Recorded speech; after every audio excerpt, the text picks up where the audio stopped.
एक प्रेम ही है जो पूर्ण निर्विषय कर देता है, चाहे वो आत्म प्रेम हो या भगवत चरणारविंद का प्रेम हो। श्रीपाद प्रबोधानंद जी महाराज बहुत सुंदर सिद्धांत का श्लोक कह रहे हैं। यदि ये गुरु कृपा से समझ में आ जाए तो बहुत जल्दी अध्यात्म की स्थिति जागृत हो जाए। अध्यात्म का स्वरूप क्या है? जैसे रोज हम अध्यात्म शब्द का प्रयोग करते हैं, तो अध्यात्म किसे कहते हैं? प्रभु के सिवा और कुछ स्मृति में न रह जाना, इसे भक्ति संबंधी अध्यात्म कहते हैं। और ब्रह्म के सिवा कुछ नहीं है और वही ब्रह्म यहां है, ऐसा अनुभव होना, न किसी से राग न द्वेष न कोई द्वंद्व, ऐसे महापुरुष को अध्यात्म स्थित कहा जाता है। वो ज्ञानी ज्ञान मार्ग का अध्यात्म का है। और मेरा कुछ नहीं, जो कुछ मेरे पास है वो सब समाज सेवा के लिए है, और भगवत भाव से जो सेवा परायण है उसे कर्मयोगी कहते हैं। कर्मयोग, भक्ति योग और सांख्य योग अर्थात ज्ञान योग, ये तीनों अध्यात्म के अंतर्गत है। अध्यात्म का तात्पर्य है मैंपन, मेरापन, ये केवल स्वरूप में स्थित हो जाना। मैंपन, मेरापन श्री भगवान में स्थित हो जाना। मैंपन, मेरापन समस्त जगत के हित में स्थित हो जाना। ये कर्मयोग, भक्ति योग, ज्ञान योग, इसी को अध्यात्म कहते हैं। अध्यात्म की ऊंचाई कोई भी द्वंद्व, कोई भी संग, कोई भी भोग उसे आकर्षित ना कर पावे, उसे कहा जाता है अध्यात्म की ऊंचाई। अध्यात्म की स्थिति ब्रह्माकार स्थिति, भगवदाकार स्थिति, जगदाकार, जगत में एकमात्र जगदीश भगवान के सिवा कोई नहीं, ऐसा जिसको है। श्रीपाद कह रहे हैं स्वांतर भाव विरोधनी व्यवहृति सर्वासनैस्त्यज्यताम्।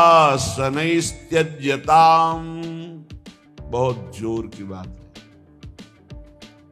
यदि भगवत प्राप्ति करनी है तो अपने भाव के विरोधी भावों का त्याग कर दे। कैसे? शनैस्त्यज्यताम्, धीरे धीरे, सहसा कोई कसम न खावे। ये सब मूर्खता होती है। आज के बाद ऐसा ऐसा, फिर दूसरे दिन, फिर तीसरे दिन का नहीं, आदेश कर रहे हैं। सर्वांतर भाव में देखो कि तुम्हारे अंदर भगवत प्राप्ति की विरोधी वृत्तियां कौन सी हैं, और उन विरोधी वृत्तियों को डायरी में नोट करो या अपने दिमाग में नोट करो, और फिर सर्वासनैस्त्यज्यताम्, धीरे धीरे एक एक त्यागो, और जो त्यागो उसे पुनः स्वीकार मत करो। स्वीकृति हृदय से होती है, स्वीकृति नहीं होनी चाहिए, बस खास बात है। ये स्वीकृति अगर नहीं है ना तो विषयान ग्रहणंत मुंचन तुम्हें कोई फर्क नहीं पड़ता, और स्वीकृति है तो विषय सेवन करो या ना करो कोई फर्क नहीं पड़ता, बंधन वैसे ही बना रहेगा। सारा खेल स्वीकृति का है। प्रारंभ में रूप से त्याग करना है भोगों का, स्थिति भोग राग के त्याग की है। स्थिति में राग का त्याग है, भोग तो यथावत सृष्टि में बने रहते हैं।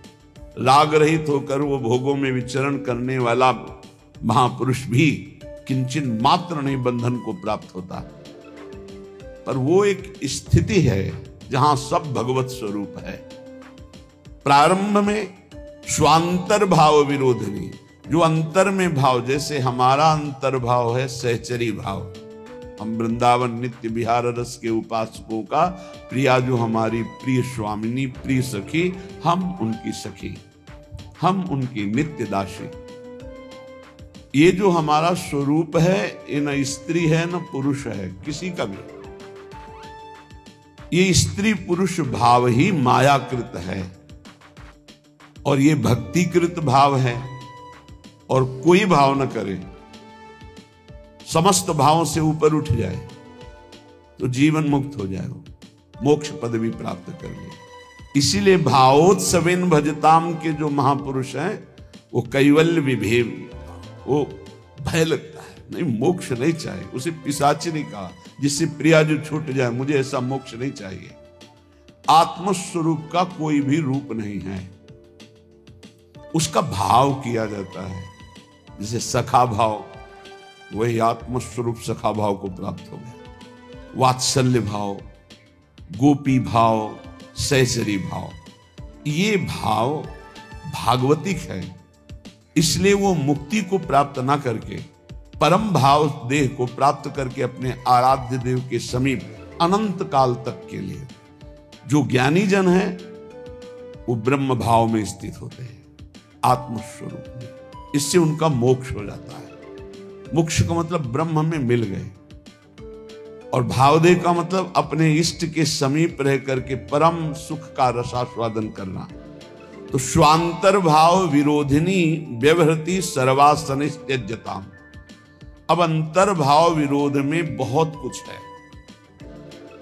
भोगों की आकर्षण वृत्ति से बच पाना, अभी आप सुन रहे थे, भूरी सखी प्रार्थना कर रही, हम प्रार्थना से ही बच सकते हैं। ये आपको सच्ची बात कहते हैं, पूरे जीवन के अनुभव की बात कहते हैं कि गुरु कृपा से ही भोगाग्नि शांत होती है। जो भोगों के प्रति वैराग्य होता है, घृणा का भाव होता है, इसे अच्छे से समझ लीजिए, ये गुरु कृपा से होता है। ना भोगने से शांति मिलती है और ना त्यागने से ही पूर्ण शांति मिलती है। भूत के लड्डू हैं। त्याग शब्द पर ध्यान देना, हम वैराग्य या उपरति नहीं कह रहे। त्याग का अर्थ होता है परमार्थ में मैं चल रहा हूं, मुझे नहीं भोगना, पर उसमें सुख बुद्धि है तो अशांत रहता है। तन त्यागे और मन गही रहे, दोनों ही दुख होए। अब अगर भोगे तो ये भूत के लड्डू है नहीं, उसमें सुख है नहीं। बार बार बार बार भोगते हुए पूरा जीवन चला जाता है, वो कामाग्नि और प्रज्वलित होती रहती, वासना और प्रज्वलित होती रहती। अगर कहीं वो भगवत मार्ग में गुरु का वर्ण करके चलने की कोशिश करे तो ये आकर बाधा खड़े कर देते हैं।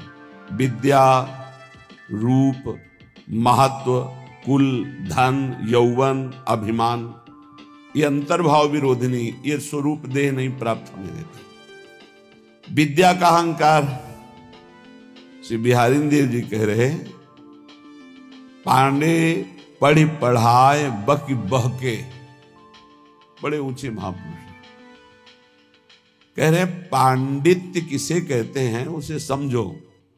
भगवान ने गीता जी में पंडित किसे कहा है। हम लोग पंडित को जाति पक्ष में ले लेते हैं कि पंडित कौन बोले हो, पंडित जी, दुबे जी, तिवारी जी, मिश्रा जी, वो पंडित जी। और भगवान पंडित किसे कह रहे हैं? कह रहे विद्या विनय संपन्ने ब्राह्मणे गविहस्तनी स्वने च स्वपाके च पंडिता समदर्शिनः। पंडित कौन? बोले जो समदर्शी है, जो विद्या विनय संपन्न ब्राह्मण में, गाय में, कुत्ता में, चांडाल में, हाथी में एक ही परमात्मा को देखता है, वो समदर्शी है, वही पंडित है। पंडित कौन? जो समदर्शी है। बोले यहां पढ़ पढ़ के बक बक करके अपने को मान रहे हैं, ये अंतर्भाव विरोधिनी बात की समझना है। परमारथ सपने नहीं सूझो।